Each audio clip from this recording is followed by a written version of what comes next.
जिंगहान को ख्यालों में खोया देख शाओले के चेहरे पर एक टेढ़ी मुस्कान आ गई।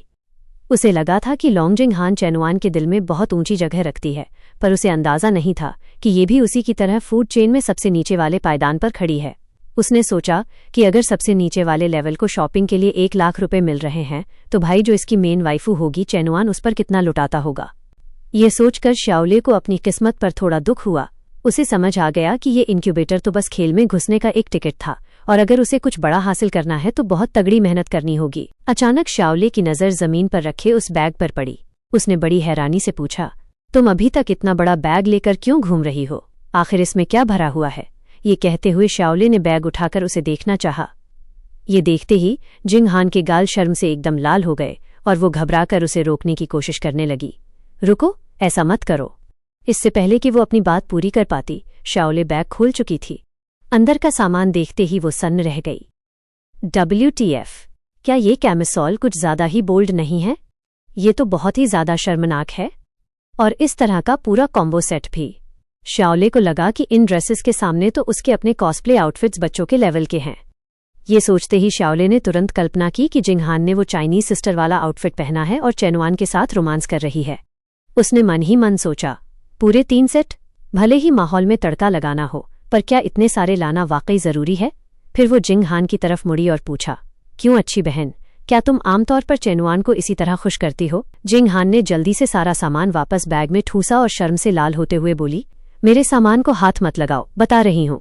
शाओले ने बनी ईयर्स उसे वापस थमाए और एक लंबी आह भरी, बाप रे, क्या चेनुआन इतना ज्यादा नखरेबाज है? तुम्हें उसे खुश करने के लिए 3 ऑप्शन देने पड़ते हैं?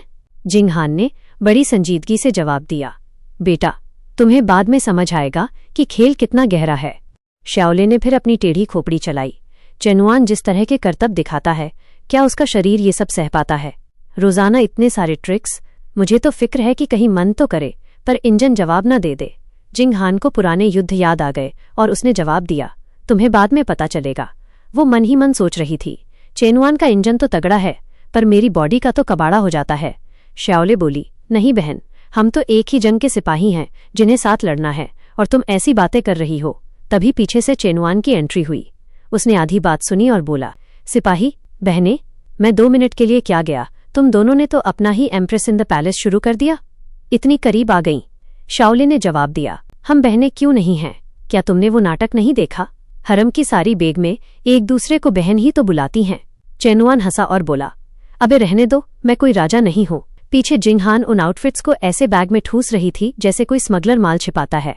शाओले ने फौरन पलटकर कहा, तुम तो किसी राजा से भी बेहतर जिंदगी जी रहे हो, ऐश है तुम्हारी। जिंगहान ने फिर बात संभालते हुए कहा, चेनुआन, चलो ना, कमरे के अंदर चलते हैं। चेनुआन नवाबों की तरह कुर्सी पर पसर गया और बोला, कोई जल्दी नहीं है, पहले इधर आओ और मुझे एक VIP मसाज दो। जिंगहान एकदम आज्ञाकारी लड़की की तरह बोली, जी ठीक है। शाओले खड़ी हुई और बोली, तब तक मैं जरा वॉशरूम होकर आती हूँ। चेनुआन ने फिर जिंगहान से बिजनेस का हाल पूछा कि इनक्यूबेटर का काम कैसा चल रहा है। मसाज देते हुए जिंगहान ने रिपोर्ट दी कि काम एकदम स्मूथ है। यानुंग और मो जेनवोंग की तरफ से पहली फंडिंग का 40% हिस्सा पहले ही आ चुका है। वो तैयारी कर रहे हैं, पर गर्मी की छुट्टियों की वजह से टाइम पर ओपनिंग होना मुश्किल है। चेनुआन ने सिर हिलाया, ठीक है, जब तक वो इसे गंभीरता से कर रहे हैं तब तक कोई दिक्कत नहीं। उसी वक्त चेनुआन के हाथ जिंगहान की पीठ के पीछे शरारत करने लगे। जिंगहान घबरा गई। चेनुआन, वो अभी यहीं है, कुछ तो लिहाज करो। चेनुआन के हाथ नहीं रुके। उसने मुस्कुराकर पूछा, हाँ मुझे पता है, पर क्या तुम्हें बुरा लग रहा है? जिंगहान के दिमाग में बड़ा धमाका हुआ। उसे समझ नहीं आ रहा था कि वो शाओले के सामने ये सब करने से शर्माए या इस बात से डरे कि कहीं उसे शाओले के साथ शेयर न होना पड़े। पर चेनुआन को मना करना उसके बस में नहीं था, पर यह वाकई बहुत शर्मनाक था। उसने इमेजिन किया कि चेनुआन दोनों को अपनी बाहों में लेकर बैठा है। उसे ख्यालों में खोया देख चेनुआन ने उसे एक जोरदार किस किया और कहा, चिल करो, मैं किसी के साथ जबरदस्ती नहीं करता। तभी शाओले बाहर आई और बोली, चेनुआन, तो आज रात हम खाएंगे। पर सामने का रोमांस देख वो पत्थर की मूर्ति बन गई। उसने मन ही मन सोचा, अबे भाई, अभी रात भी नहीं हुई और यहाँ गदर शुरू हो गया, और मैं क्या यहाँ फर्नीचर हूँ? मुझे ऐसे ट्रीट कर रहे हो जैसे मैं गायब हूँ। अगले 3 मिनट तक उनका प्यार चलता रहा और शाओले गुस्से में वहीं बैठ गई। हम सब फूड चेन में नीचे हैं, तो मैं क्यों बचूं? मैं कहीं नहीं जा रही। चेनुआन ने पूछा, अरे तेरा कमरा बुक है ना, तू अब तक यहाँ क्या कर रही है? शाओले चिड़चिड़ाकर बोली, अपने काम से काम रखो, यहाँ का नज़ारा ज्यादा अच्छा है, मेरा यहीं बैठने का मन है। चेनुआन समझ गया कि मछली जाल में फंस गई है, उसका जिद्दीपन बाहर आ रहा है। उसने आखिरी तड़का लगाया और ठंडे अंदाज में कहा, यहाँ कबाब में हड्डी मत बनो, ये कमरा लॉन्गजिंग हान का है, तुम दूसरे कमरे में जाओ।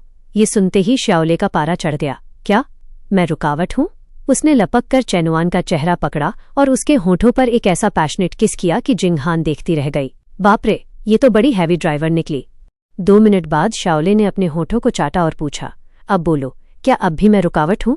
उसने मन ही मन ठान लिया कि जो चेनुआन को ज्यादा खुश रखेगी उसे ज्यादा मिलेगा। अगर जिंगहान मेरे सामने ये कर सकती है तो मैं क्यों नहीं? चेनुआन ने गेम आगे बढ़ाया और शाओले की ड्रेस की जिप धीरे से नीचे की, जिससे उसका जिस्म दिखने लगा, और बोला, अगर रुकावट नहीं बनना तो ये लेवल चाहिए। ये सीन देख जिंगहान की आंखें तो फटने को हो गईं। ये तो सिर्फ किस तक था, मामला तो सीधा फाइनल राउंड पर पहुंच गया। क्या हमें ये सब साथ में करना पड़ेगा? जिंगहान ने अपना सिर झटका। नहीं नहीं, अकेले में जो करना है करो, पर किसी तीसरे के सामने ना बाबा ना। वो खड़ी होकर चेनुआन को फल खाते हुए देखने लगी।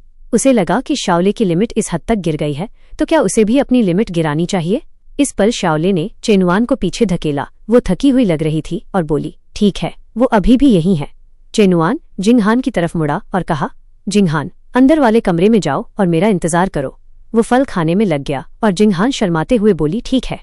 दूसरी तरफ शाओले ने उसे जल्दी से रोका। चेनुआन, मैं यहाँ नहीं रुकना चाहती। चेनुआन ने ऑफर दिया, तो बेडरूम चलो, जिंगहान बाहर वेट करेगी। शाओले फिर हकलाने लगी, मेरा वो मतलब नहीं था। चेनुआन ने गंभीर होकर पूछा, तो फिर क्या चाहती हो? शाओले ने चेहरा घुमा लिया। चेनुआन ने मन ही मन सोचा, ये सुनहरा मौका है इन दोनों को एक साथ आदत डलवाने का, ताकि भविष्य में इन्हें साथ लाना आसान हो। उसने ठंडी आवाज में कहा, तुम बाहर इंतजार करो, और फिर उसने शाओले को गोद में उठाया और अंदर ले गया। शाओले बस इतना ही कह पाई, चेनुआन प्लीज, थोड़ा आराम से, आराम से। जिंगहान बाहर खड़ी ये सब देख रही थी और उसे अपनी हार महसूस हुई। उसे लगा कि आज का दिन उसका था, पर शाओले ने सारा क्रेडिट लूट लिया। उसकी आंखों में चमक आई। उसने खुद से कहा, मैं यहाँ बैठकर अपनी हार नहीं देख सकती। जब शाओले इतनी दूर जा सकती है तो मैं क्यों शर्माऊं? और बस जिंगहान के कपड़े भी जमीन चूमने लगे। वो कमरे में दाखिल हुई और पूछा, चेनुआन, क्या अब मेरा नंबर आया? चेनुआन ये देखकर हैरान रह गया और मुस्कुराकर बोला, ओह। उसे समझ आ गया कि लॉन्ग जिंगहान ने अपनी सारी रुकावटों को आग लगा दी है।